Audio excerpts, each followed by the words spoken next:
नमस्कार दोस्तों। तो आखिरकार 35 दिनों से राजस्थान में चल रहा सियासी ड्रामा आज पूरी तरह खत्म हो गया।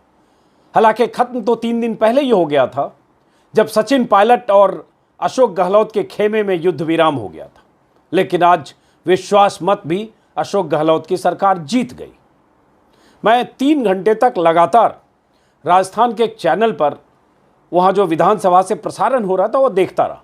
मेरी दिलचस्पी थी कि आज अशोक गहलोत क्या बोलते हैं, सचिन पायलट क्या बोलते हैं। बल्कि सचिन पायलट में ज़्यादा दिलचस्पी थी कि सचिन पायलट आज क्या बोलते हैं, नेता विपक्ष क्या बोलते हैं, सदन में क्या होता है। ये जानने सुनने की दिलचस्पी ने 3 घंटे तक मुझे टिकाए रखा राजस्थान के एक जो रीजनल चैनल है उस चैनल के पास। कई चीज़ें हुई आज राजस्थान के सदन में। आरोप प्रत्यारोप, वाद विवाद, ये हर विश्वास मत और अविश्वास प्रस्ताव के दौरान होता है। लेकिन एक बात जो सचिन पायलट ने कही जिससे आज उनका दर्द छलका, और एक बात जो अशोक गहलोत ने कही जो एक तरह से उन्होंने चुनौती दी अमित शाह और मोदी को, और सचिन पायलट का दर्द छलका उनकी सीट बदलने को लेकर। क्या कहा अशोक गहलोत ने और क्या कहा विपक्ष के नेताओं ने, और कैसे बीजेपी का पूरा ऑपरेशन जब फेल हुआ तब बीजेपी कैसे सदन में कह रही है कि इससे उनका कोई लेना देना नहीं था जो कुछ भी राजस्थान में हो रहा था। यह भी एक पहलू है। और जब ये कह रहे थे बीजेपी के नेता प्रतिपक्ष गुलाब चंद कटारिया, तो किस तरह से उनकी नोकझोंक हुई अशोक गहलोत से, या अशोक गहलोत किस बात पर खड़े होकर जवाब देने लगे चिढ़कर, वो भी मैं दिखाऊंगा। बहुत दिलचस्प अंदाज में तंज ऐसे किया आज गुलाब चंद कटारिया ने अशोक गहलोत पर। लेकिन जो बात सचिन पायलट ने कही, सचिन पायलट की सीट बदल दी गई, और इसकी जानकारी उन्हें तब मिली जब वो सदन पहुंचे 11 बजे। सदन के लिए जो तय वक्त था उस वक्त पर जब पहुंचे। सीट क्यों बदली गई? क्योंकि पहले उप मुख्यमंत्री होने के नाते वो अशोक गहलोत के बगल में बैठते थे, बगल वाली सीट पर। आज उनकी उस सीट पर जहां वो बैठते थे जब डिप्टी सीएम थे, आज उस सीट पर राज्य के कानून और संसदीय कार्य मंत्री शांति धारीवाल बैठे थे। उन्होंने ही विश्वास मत का प्रस्ताव पेश भी किया था। अशोक गहलोत की बगल की सीट पर थे, और सचिन पायलट की सीट बदलकर 127 नंबर की सीट उन्हें अलॉट की गई थी। जो संयम लोढ़ा हैं, निर्दलीय विधायक जो सरकार को समर्थन करते हैं, उनके पास की सीट पर वो बैठे थे। जब वहां पहुंचे सचिन पायलट और उनकी सीट बदली दिखी तो उनके दिल में क्या आया, और बदली हुई सीट पर वो बैठे। लेकिन बार बार सदन में जिक्र जो भी विपक्ष का नेता बोल रहा था सरकार की अनिश्चितता को लेकर, बीते 30-32 दिनों तक राजस्थान में जो होता रहा ड्रामा उसको लेकर, हर नेता विपक्ष का सचिन पायलट के इर्द गिर्द अपने भाषण में बात कर रहा था, और सचिन पायलट से सहानुभूति भी व्यक्त कर रहे थे लोग, बीजेपी के नेता।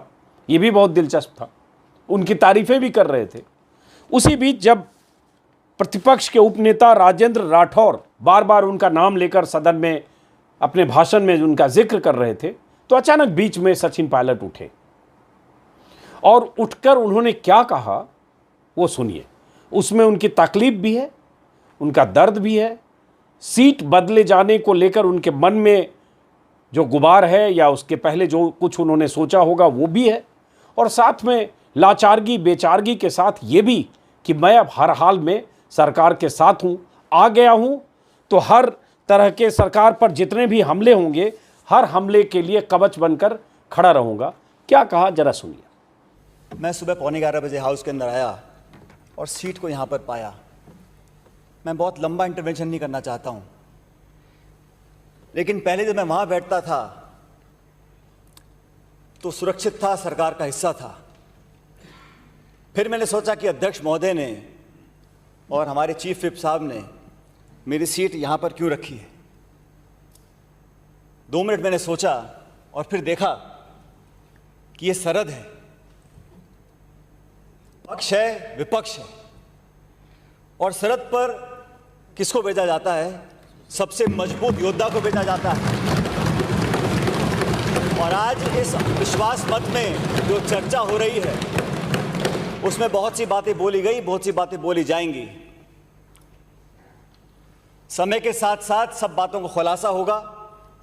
आज मैं भाषण देने के लिए खड़ा नहीं हुआ हूं अध्यक्ष महोदय, लेकिन मैं इतना कहना चाहता हूं, जो कुछ कहना था, सुनना था, चाहे मैं हूं चाहे मेरा कोई साथी हो, हम लोगों ने जिस डॉक्टर के पास अपने मर्ज को बताना था वो बता दिया। इलाज कराने के बाद हम सब लोग, आज 125 लोग यहाँ सदन में खड़े हैं, और सदन के अंदर जब हम सब लोग आए हैं तो कहने सुनने वाली बातों को परे हटकर आज वास्तविकता पर ध्यान देना पड़ेगा। धरातल पर जब हमने कल संकल्प लिया, बैठकर बातें करी, सारी बात खत्म कर आज सदन में जब प्रवेश किया है, तो इस सरहद पर कितनी भी गोलाबारी हो, हम सब लोग और मैं कवच और ढाल, गदा और भाला बनकर यहां पर सुरक्षित रखूंगा। मैं आपको बताना चाहता हूं। सचिन पायलट के इस बयान को जो भी सुनेगा उसे इस बात का अंदाजा हो जाएगा कि सचिन पायलट के भीतर एक दर्द, एक कसक।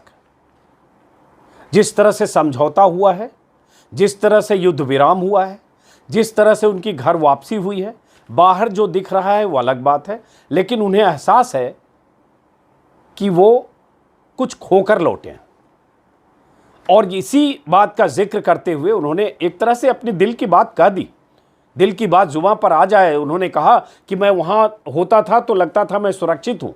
फिर उन्होंने उस बात को संभालते हुए कहा कि हाँ, मैं सरहद पर हूँ और सरकार की तरफ से जो भी गोला बारूद चलेगा, कवच बनकर मैं खड़ा रहूँगा। और साथ में ये भी कि हाईकमान जो उन्होंने जिस ढंग से उन्होंने कहा कि मरीज को अपना मर्ज जिसे बताना था डॉक्टर को, उसे बता दिया, वो हाईकमान का जिक्र है।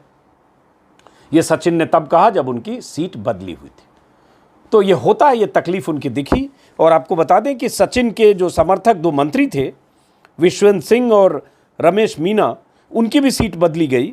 उनकी भी सीट जो पहले मीना के लिए 5वीं लाइन में थी, वो अब 54 नंबर सीट हो गई और विश्वंत सिंह की सीट आखिरी लाइन में चली गई। तो सीट बदली। अब ये देखना है कि जो सचिन पायलट, अशोक गहलोत और हाईकमान के बीच, या जो अंडरस्टैंडिंग सचिन और हाईकमान के बीच हुई है इस युद्ध विराम को लेकर, उसके बदले सचिन को क्या मिलता है। बाहर तमाम तरह की बातें कही गई, कमेटी बन गई, सचिन दिल्ली में आ जाएंगे, केंद्रीय पार्टी के केंद्रीय दस्ते में उनकी कोई भूमिका होगी, और जो 3 सदस्यों की कमेटी बनी है वो कोई रास्ता निकालेगी, राज्य सरकार और हाईकमान के बीच कोऑर्डिनेशन, ये तमाम बातें कही गई है। लेकिन अब इंतजार इस बात का है कि सचिन को क्या मिलता है। जो था वो खो चुके हैं, भरोसा, आपसी रिश्ता और उप मुख्यमंत्री की कुर्सी। कहा यह भी जा रहा है कि उन्हें पीसीसी चीफ का पद भी ना मिले शायद। तो क्या मिलेगा इस पर इंतजार होगा। लेकिन लौटते हैं जो कुछ सदन में हुआ।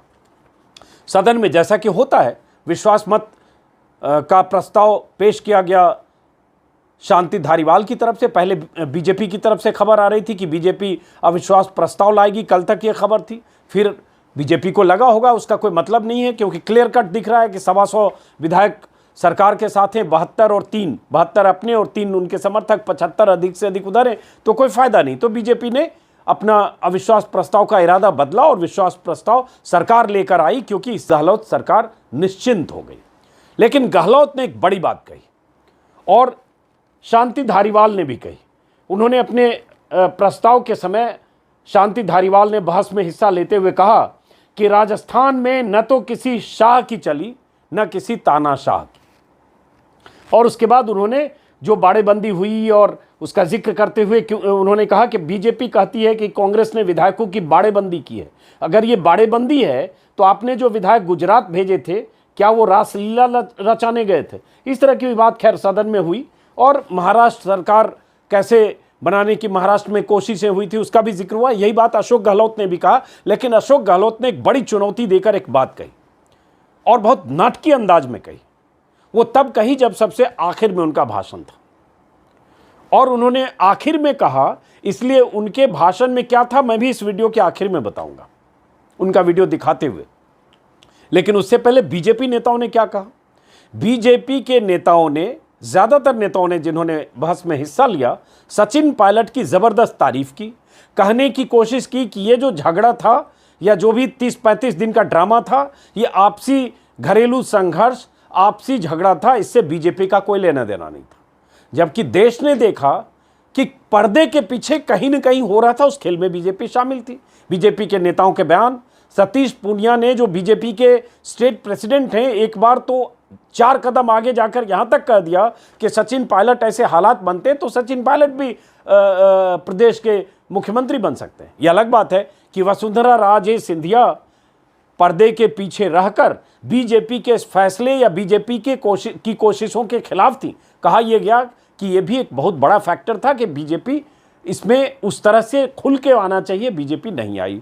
लेकिन खुल के आती भी कैसे अगर सचिन पायलट के साथ 30 विधायक नहीं थे। तो ये तमाम थ्योरीज पर बहुत बार बात हो चुकी। सदन में लौटते हैं कि जो बात वहां आरोप प्रत्यारोप के बीच जो बात वहां कही गुलाब चंद कटारिया जो नेता प्रतिपक्ष हैं, जब उन्होंने कई तरह के हमले किए, आरोप लगाए अशोक गहलोत सरकार पर, और उसके बाद उन्होंने एक बात कही बहुत दिलचस्प अंदाज में कि ये जो घरेलू झगड़ा है इसकी जिम्मेदारी हम पर क्यों डालते हैं।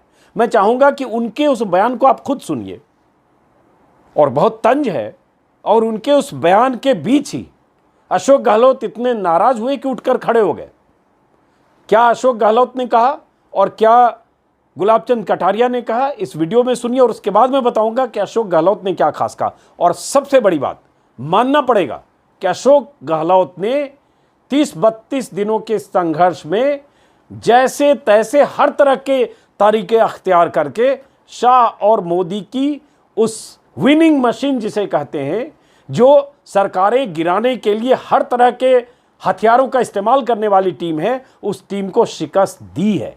बीते 6 सालों में सरकारें कैसे गिराई गई है इसका भी जिक्र अशोक गहलोत ने किया, और उसके बाद अशोक गहलोत ने मात दिया, इसके लिए उन्होंने चुनौती भी दी। तो सुनिए जरा क्या कहा गुलाब चंद कटारिया ने।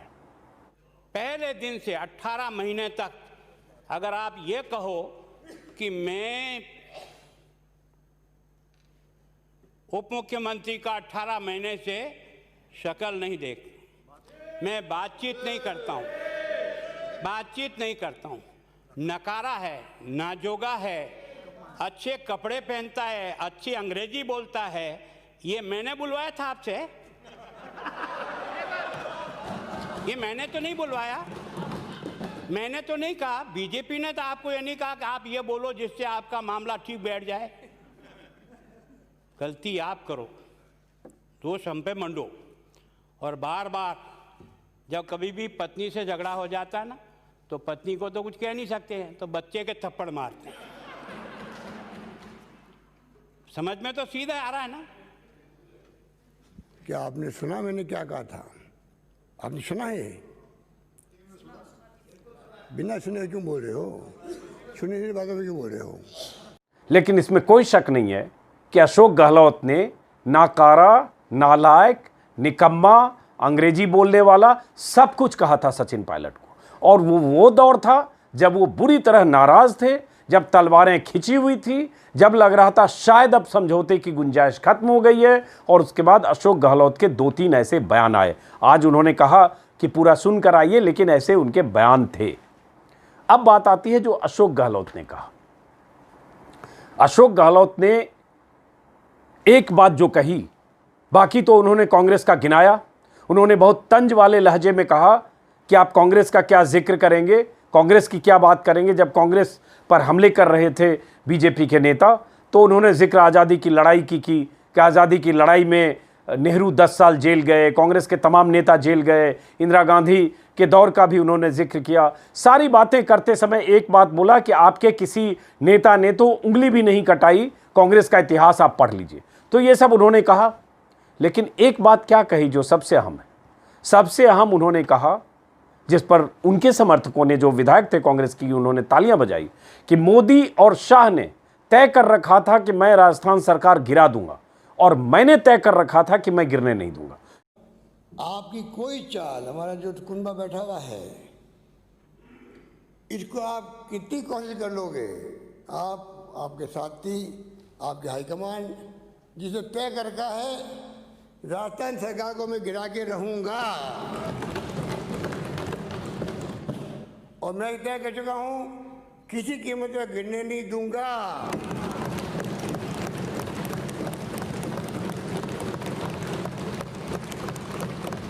अमित शाह जी को सपने में भी सरकारें कैसे गिरे, कांग्रेस मुक्त भारत कैसे बने, मोदी जी हो अमित शाह जी हो, दो लोग राज कर रहे देश के अंदर, डेमोक्रेसी है, सरकारें गिराओ, कांग्रेस मुक्त भारत बनाओ। अरे कांग्रेस का इतिहास पढ़ो, आप लोगों की आंखें खुल जाएगी, आंखें खुल जाएगी। कितना त्याग बलिदान, किसे कहते हैं 10-10 साल तक जेलों में बंद रहना, 10-10 साल तक जेलों में बंद रहे पंडित नेहरू, महात्मा गांधी की रहनुमाई में आज़ादी के आंदोलन हुए, सरदार पटेल, मौलाना अबुल कलाम आज़ाद, अम्बेडकर ने बनाया संविधान, दिन की धज्जियां आप उड़ा रहे हो, और किस रूप में 10 साल तक, कभी 2.5 साल, कभी 6 महीने, कभी 12 महीने, किसका कहते हैं जेल में रहना, आज़ादी ऐसे मिल गई थी। अरे आप लोगों की पार्टी ने उंगली भी नहीं कटाई थी, अपनी उंगली नहीं कटाई है, किस पूछा बातें करते हो, क्या मुकाबला करोगे कांग्रेस से? सरकार आती है जाती है, इंदिरा गांधी चुनाव हार गई थी, आंधी चली बाद में वापस 2.5 साल के अंदर। और ये जो आज घमंड अहम चल रहा है दिल्ली के अंदर, कब जनता फैसला उल्टा कर दे पता ही नहीं पड़ेगा, ये मैं कहना चाहता हूँ। आपने बड़ी खूबसूरती से बातें करी सीएम डिप्टी सीएम के बारे में। आप कौन होते हो बोलने वाले हमारी पार्टी के बारे में? आप कौन होते हो? तो अशोक गहलोत को भी सुना आपने। मोटे तौर पर सदन की जो तस्वीर यही थी, जो होता है ऐसे मामलों में, विपक्ष आरोप लगाता है, सत्ता पक्ष विपक्ष को घेरता है और अपनी खूबियां गिनाता है। यही हुआ, यहां भी यही हुआ। अशोक गहलोत हमलावर बीजेपी पर इस बात को लेकर हुए कि बीजेपी जिस ढंग से सरकारें गिराती रही है और बीते 5-6 सालों में जिस ढंग से बीजेपी ने किया वो लोकतंत्र नहीं है, और लोकतंत्र का हवाला देते हुए उन्होंने कुछ भैरव सिंह शेखावत, जो मुख्यमंत्री कभी हुआ करते थे, बाद में वाइस प्रेसिडेंट भी बने, कद्दावर नेता थे राजस्थान के दशकों तक, अटल अडवाणी के साथ समकक्ष बीजेपी में थे किसी ज़माने में, आज से 50, 55, 60 साल पहले। तो शेखावत का भी जिक्र किया कि कैसे शेखावत जब नेता थे बीजेपी के और शेखावत मुख्यमंत्री थे, लेकिन जब चुनाव हारे तो कैसे अशोक गहलोत उनके घर जाते रहे और एक आपसी रिश्ता रहा पक्ष और विपक्ष के बीच पर्सनल लेवल पर, जिसमें सरकार गिराने की कोशिशों जैसी कोई रवायत राजस्थान में नहीं थी। उसका जिक्र उन्होंने किया कि ये स्थिति राजस्थान में अब पहली बार हुई है कि सरकार गिराने की साजिशें हुई, और ये साजिश अमित शाह और मोदी ने की, और आप सब लोग उसमें शामिल होंगे जो भी बीजेपी के लोग होंगे। खैर, ये उनका हमला और तरीका था। मैं इस वीडियो को पायलट से ख़त्म करना चाहूँगा कि सचिन पायलट विधायक दल की बैठक में जब शामिल हुए कल मुख्यमंत्री निवास पर, तब भी सुबह के वीडियो में मैंने जिक्र किया था, तब भी अशोक गहलोत ने एक बात कही थी कि अगर 19 नहीं आते तो भी मैं सदन में बहुमत साबित कर देता, लेकिन आप लोग आ गए तो अच्छी बात है। मुझे लगता है उनके भीतर भी एक कसक है, वो एहसास दिला रहे हैं बार बार कि आप टूट कर गए या अलग होकर गए या सरकार गिराने की आपने कोशिशें की, मेरे जख्म हरे हैं या मेरे जख्म नहीं भरे हैं, या मेरे दिल में वो कसक है। और वही स्थिति सचिन पायलट की भी है। आज उनकी कुर्सी बदली गई तो उन्होंने कहा, तो मैं इसको इस तरह से देखता हूं कि आसानी से चीज़ें खत्म होने वाली नहीं है। बीजेपी के नेता भी यही तंज बार बार कर रहे थे कि आप अगर अपने सूबे के डिप्टी सीएम से ही नहीं बात करते हैं 18 महीने से, तो इसमें दूसरे का क्या कसूर? और अगर अगल बगल विधानसभा में बैठते हैं तब भी अगर संवाद नहीं होता है, तो अब जिम्मेदारी अशोक गहलोत की है कि कैसे इस रिश्ते को बेहतर करें, क्योंकि सचिन पायलट तो अब वापस जा चुके हैं और सचिन पायलट ने अब तक सकारात्मक बातें की है। बीते 32 दिनों में उन्होंने उस तलखी के साथ कोई बयान नहीं दिया जिस तलखी के साथ अशोक गहलोत ने दिया। जो किया वो सवाल है उसका। अशोक गहलोत ने अपनी किलेबंदी, अपनी मोर्चेबंदी, अपनी सरकार को बचाने की तमाम कोशिशें की और कहते हैं राजनीति में जो जीता वो सिकंदर। आज अशोक गहलोत हार गए होते तो हारे को हरि नाम, लेकिन जीत गए। अब जीत गए तो बड़ा दिल करने की ज़रूरत है और बड़ा दिल करके सचिन पायलट को उतना सम्मान मिले ताकि उनको ये नहीं लगे कि सब कुछ खो लिया, सब कुछ खो दिया। तो मैं इस वीडियो को यहीं ख़त्म करता हूं दोस्तों। बाकी सियासत है, राजनीति में आरोप प्रत्यारोप चलते रहेंगे। फिर मुलाकात होगी किसी वीडियो में।